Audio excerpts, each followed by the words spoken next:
तो देखो, अब मान लो उदाहरण 1 है तुम्हारे बुक में, तो मैं तुम्हारे को करा रहा हूँ क्लास 10th का मैथ, पहला चैप्टर, उदाहरण नंबर 1, ठीक है। इसमें लिखा है 4052 और लिखा है तथा 12576 का HCF निकालना है, और वो भी यूक्लिड विभाजन एल्गोरिथम, जिसे परमेका भी कहते हैं, इसका प्रयोग करते हुए तुम्हें HCF निकालना है, हाईएस्ट कॉमन फैक्टर। तो इसको कैसे करोगे? लिखोगे माना A बराबर, बड़ा वाला कौन है? 12576, और छोटे वाले को ले लेंगे 4052, ठीक है। बड़े वाले को ये ले लेंगे और B बराबर छोटे वाले को ले लेंगे, ठीक है। अब यहाँ लिख देंगे यूक्लिड विभाजन एल्गोरिथम से, यूक्लिड विभाजन एल्गोरिथम से A बराबर में BQ जमा R, और जहाँ 0 से greater than equal to R और लेस देन B है, ऐसे लिख देंगे, ठीक है। और लिख देंगे जहाँ A और B पूर्णांक है, A व B पूर्णांक है, धनात्मक पूर्णांक है, ये भी लिख सकते हो। अब ना इसको कहीं रफ में भाग देना शुरू करेंगे। देखो मैं इसको भाग दे के दिखाता हूँ। तो इसको हम पढ़ रहे हैं, पहले कितनी बार पढ़ा पढ़ सकते हैं? सोचो, 3 बार पढ़ सकते हैं शायद, तो 3 बार पढ़ लेते चलो। तो 3 से गुना करो, 3 दूनी 6, 3 पचे 15, 4 तिया 12, घटाने पे 0 2 4 0 0, 420 आ गया। अब ये भाग नहीं हो पा रहा है, ये पक्का शेषफल ही है। अब ये शेषफल है तो दोबारा यहाँ से इसको भाग दो, इसको बाहर वाले को अंदर लेकर। अब ये कितनी बार में जा सकता है? लगभग मुझे लग रहा है 9 बार में जा सकता है ना। तो 9 बार चेक करते हैं। तो 9 दूनी 18 का 8, हासिल 1, 9 चौक 36 और 1 37, इसको घटाओ 272। अब ना दोबारा 272 शेषफल से इसको भाग दो, तो 272 एकम 200, अब घटाओगे तो ये आ जाएगा तुम्हारा 148। फिर दोबारा इससे भाग दो 272 से, तो 14, हाँ 148 ही ले लो चलो, 124। फिर 148 से भाग दो,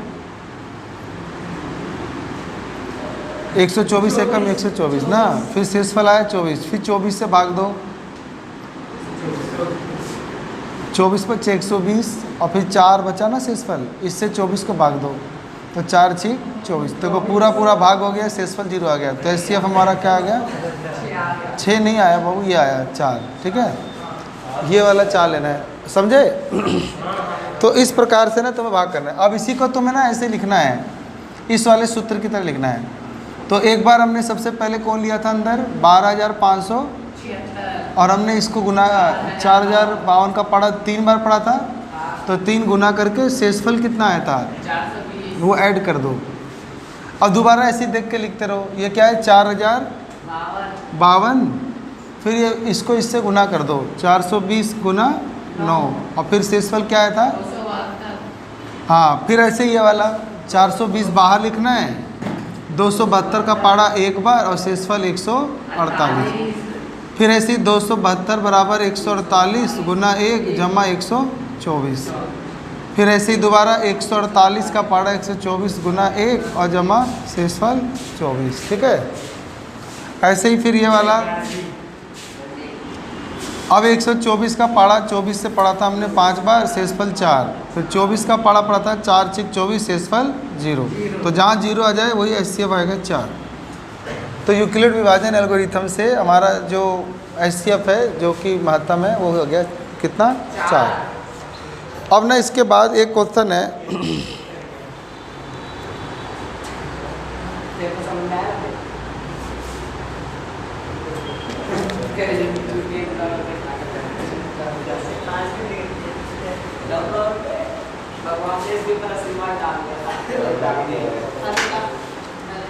तो इसको मिटा देता हूँ। आ गया ना समझ में? ऐसे घर पे कर लेना, उदाहरण है ये। चलो उदाहरण नंबर 2 बताता हूँ, इसमें क्या है। उदाहरण नंबर 2 लिखा है, दर्शाइए कि प्रत्येक धनात्मक समपूर्णांक, दर्शाइए कि प्रत्येक धनात्मक समपूर्णांक 2p के रूप का होता है। 2p के रूप का होता है तथा प्रत्येक धनात्मक विषम पूर्णांक 2p + 1 के रूप का होता है जहाँ p कोई पूर्णांक है। ऐसे क्वेश्चनों में देखो क्या करना पड़ता है, माना, ठीक है, माना a कोई धनात्मक पूर्णांक है,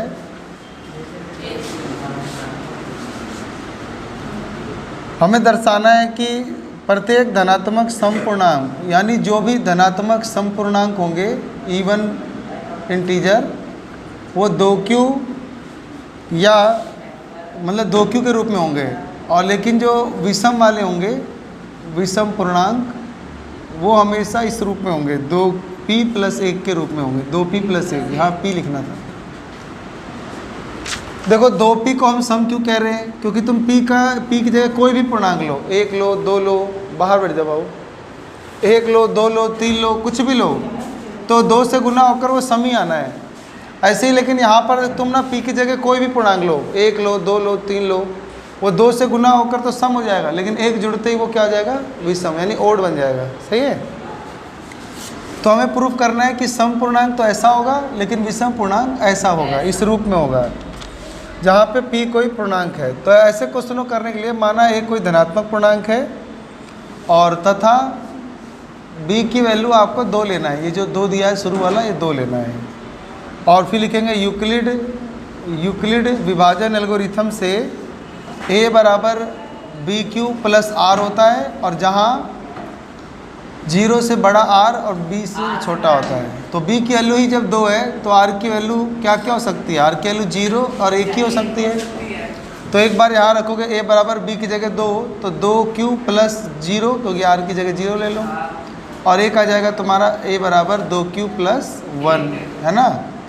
तो ये 2 आ गया, एक ये वाला आ गया और एक ये वाला आ गया। अब लिखेंगे यदि a बराबर 2q को देखें ना, अगर यानी 2q को देखें, अब इन्होंने p बोला था तो यहाँ पे p ले लेते, चलो यहाँ पे इन्होंने p बोला था तो आप यहाँ p ले लेना पेपर में, है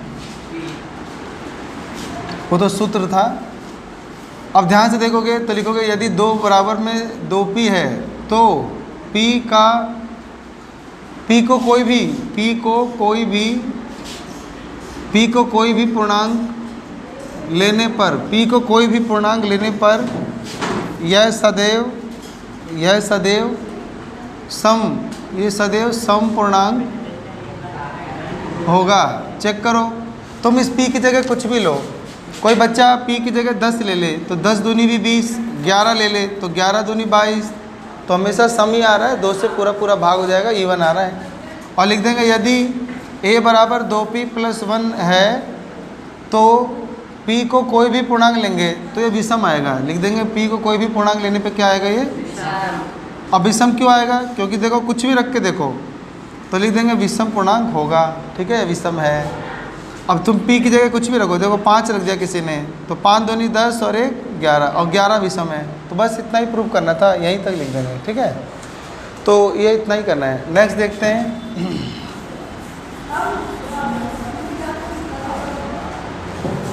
अब देखो अगला क्वेश्चन है कि दर्शाइए कि कोई भी धनात्मक विषम पूर्णांक 4p + 1 या 4p + 3 के रूप का होता है जहाँ p कोई पूर्णांक है। अब हमें सिद्ध करना है कि कोई भी धनात्मक विषम पूर्णांक होगा, कोई भी धनात्मक विषम पूर्णांक अगर होगा वो 4q + 1 या 4q + 3 के रूप का होगा जहाँ पे p कोई पूर्णांक है। ये है प्रश्न।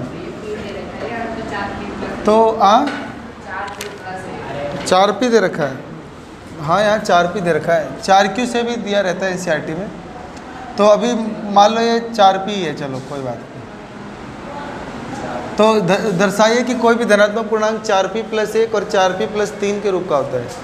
तो माना a बराबर मतलब a कोई पिछली बार की तरह माना a कोई धनात्मक, हाँ धनात्मक पूर्णांक है, माना a कोई धनात्मक पूर्णांक है और b की वैल्यू 4, b की वैल्यू या आगे जो p के साथ गुना होगा वो 4 लेना है।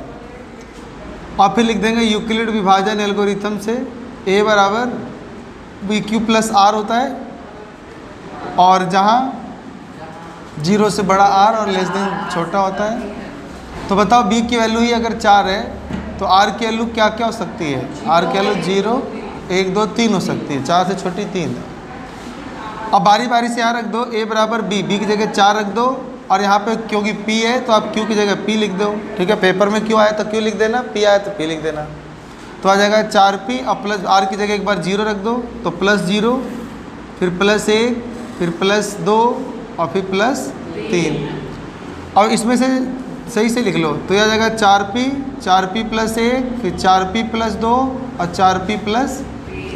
अब देखो ध्यान से देखो, ये जो 4p है तुम यहाँ p का मान कुछ भी रखोगे, 1, 2, 3, तो हमेशा 4 से गुना होते ही सम हो जाएगा ना। ऐसे ही यहाँ पे ये भी सम हो जाएगा, तो ये 2 तो सम हो गए और बाकी जो 2 बच गए वो भी सम हो गए। तो यही प्रूव करना है कि ये 2 जो है ये क्या है। तो अब लिख देंगे यहाँ 4p और 4p + 2 लिख देंगे एक सम पूर्णांक है, एक सम पूर्णांक है। तो लिख देंगे अतः शेष क्या बचा? 4p + 1 व 4p + 3 एक लिख देंगे विषम या धनात्मक विषम पूर्णांक है, एक धनात्मक। हाँ, बस इतना ही छोड़ देंगे लिखकर, यह आपका आंसर हो गया। अब एक क्वेश्चन हो रहा है हमारा, उदाहरण नंबर 4। देखो यहाँ लिखा है, एक मिठाई विक्रेता के पास 425 बादाम की बर्फियाँ हैं। एक मिठाई विक्रेता है, उसके पास 425 बादाम की बर्फियाँ हैं और लिखा है 130 नारियल वाली बर्फियाँ हैं या नारियल की बर्फियाँ हैं।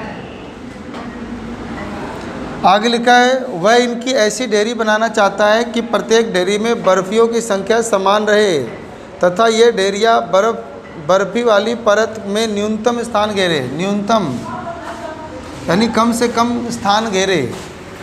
इस काम को करने के लिए प्रत्येक डेयरी में कितनी बर्फियाँ रखी जा सकती है? तो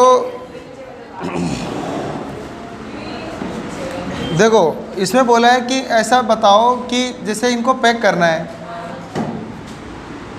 तो न्यूनतम कितने पैक कर सकते हैं, कितनी कितनी मिठाइयाँ पैक कर सकते हैं कि दोनों ना इसके अंदर सही से बन जाएं। तो देखो वह इसकी ऐसी डेयरी बनाना चाहता है कि प्रत्येक डेयरी में बर्फियों की संख्या समान रहे तथा ये डेयरियाँ बर्फी वाली परत में न्यूनतम स्थान घेरे। न्यूनतम स्थान भी घेरे और दोनों ही रखना हो, दोनों रखना हो, न्यूनतम स्थान घेरना हो। तो ऐसे क्वेश्चन में हम क्या निकालते हैं? तो दोनों का एचसीएफ निकाल देंगे। तो यूक्लिड विभाजन लगा लेंगे। यूक्लिड विभाजन, जब भी किसी क्वेश्चन में आपको न्यूनतम यानी मिनिमम चीज़ निकालना हो तो वो आपको एचसीएफ निकालना पड़ेगा। तो इसका वो एचसीएफ निकाल लेना। तो 425 का और 130 का, तो पहले बताया था इसे भाग कर लेना।